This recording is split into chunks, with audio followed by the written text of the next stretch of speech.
Hello.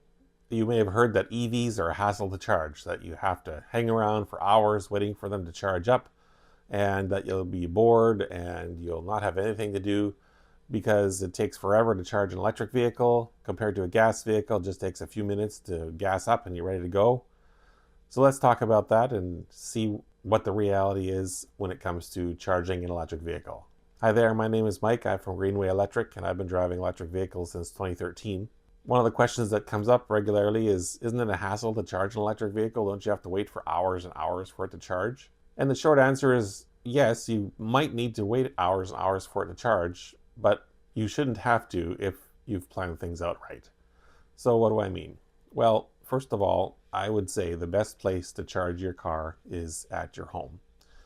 And the reason I say that is because you come home every night and you spend many hours there.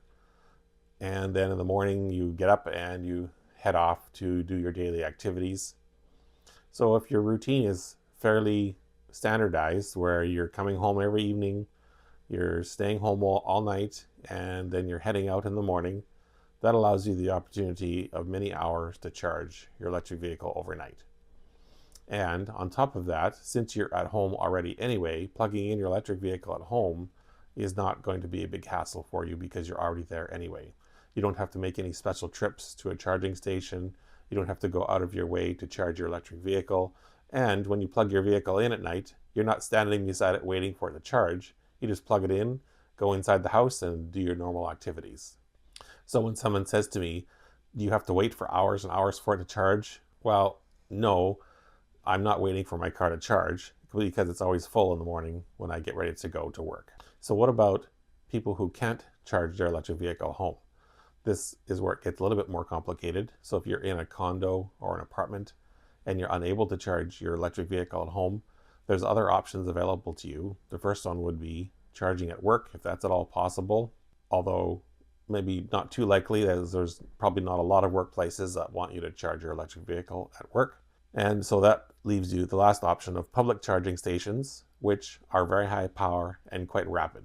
So if you have a public charging station somewhere on your daily routine or your weekly routine, that could allow you the opportunity to charge your car conveniently as well.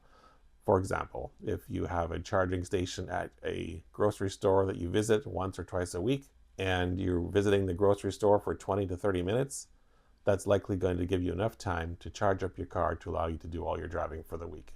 In the worst case scenario, where you don't have anywhere to charge your car and none of your regular stops in your routine, weekly routine, has a charging station, then you're going to have to make an extra special effort to find a charging station and recharge it. And those charging stations, the public charging stations, are often called level 3 or high-speed chargers. So they'll take 20 or 30 minutes to recharge your car up to about 80%. But yes, that will be a hassle for you if that's the only place you're able to charge. So I think the important thing is, before considering buying an electric vehicle, consider where you're going to charge it. And if you're able to charge at home, whether it's in your garage or attached to your house in any way possible, that's going to be the most convenient way to charge your car. So if someone asks me how long does it take to charge my car, I really don't know. It takes me about 10 seconds to jump out of my car and plug in every night, and then it's full in the morning. The other situation where you may run into questions about how long is it going to take my car to charge is if you're going on a road trip. And this is where it can get a little bit more complicated. As you know, there's gas stations almost everywhere, and for gas cars, you can easily fill up at any of the millions of gas stations or seemingly millions of gas stations around the country.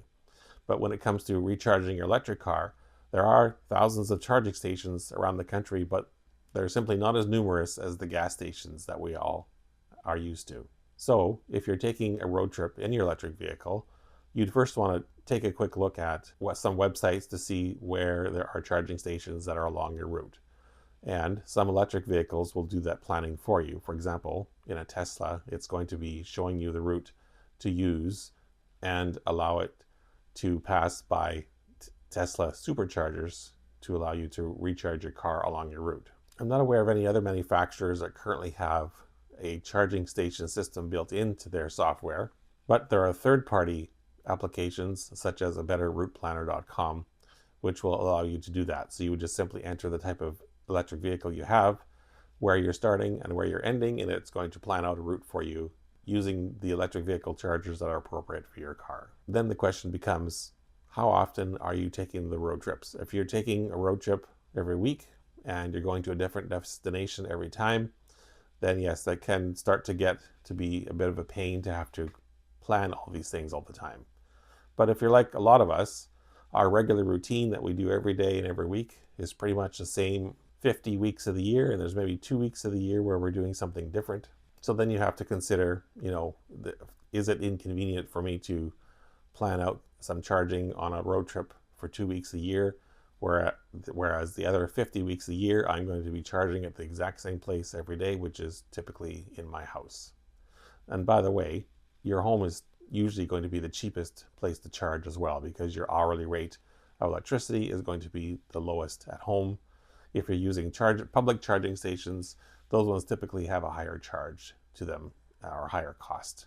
If your routine is very unpredictable, for example, if you're using your vehicle to run a courier service or a taxi service or a delivery service and you have no idea from day to day where you're going to be driving, then that could be a little bit more inconvenient to determine where you're going to charge, unless your delivery zone or your taxi zone or the areas you're going to be delivering to are all within the daily range of your vehicle. So what I mean is, if you have a vehicle that has a 300-mile range or 500-kilometer range, and your typical distance you travel every day with all your deliveries is less than that, then you still should be fine with the range that you have in your vehicle.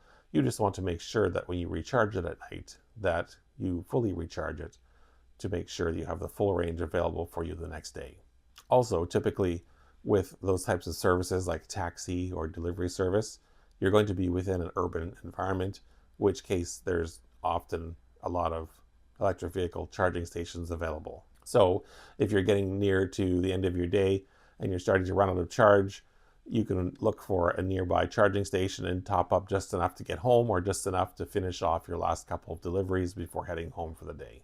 So why would you take on all this hassle to plan and charge your vehicle? Well, typically your cost per mile or per kilometer is going to be significantly cheaper driving the electric vehicle and powering it with electricity than it will be compared to gas or diesel. So the important thing is to consider the predictability of your routine, and then consider how well an electric vehicle will fit within your needs. If you're a family with 2 vehicles, typically it would be quite easy to adapt one of those 2 vehicles to electric and use that as your primary errand vehicle or commuter vehicle. And if you do go on occasional longer road trips, you may take on the role of determining your charging structure on your road trip, or maybe you'll choose not to do that and simply use your gas vehicle for your longer road trips, assuming that those are less frequent. And overall, your costs for running your 2 cars in your household will go down when you incorporate one electric vehicle into your fleet. That worked out well for my family. When we got our first electric vehicle, I used mine purely for commuting purposes, which is what I was using my gas vehicle for anyway. And then the other vehicle in the family was our road trip vehicle, and we used that still for our road trips, because when I got my first car over 10 years ago, the range on it was not very long and the vehicle was not suitable for road trips anyway. So it suited well for the local commuting purposes, saved a lot of money on fuel, and we still had the road trip vehicle available as well. So I hope you found this video interesting or informative. If you did, I appreciate it if you can give me a thumbs up and consider subscribing for future videos. Thanks for watching and have a great day.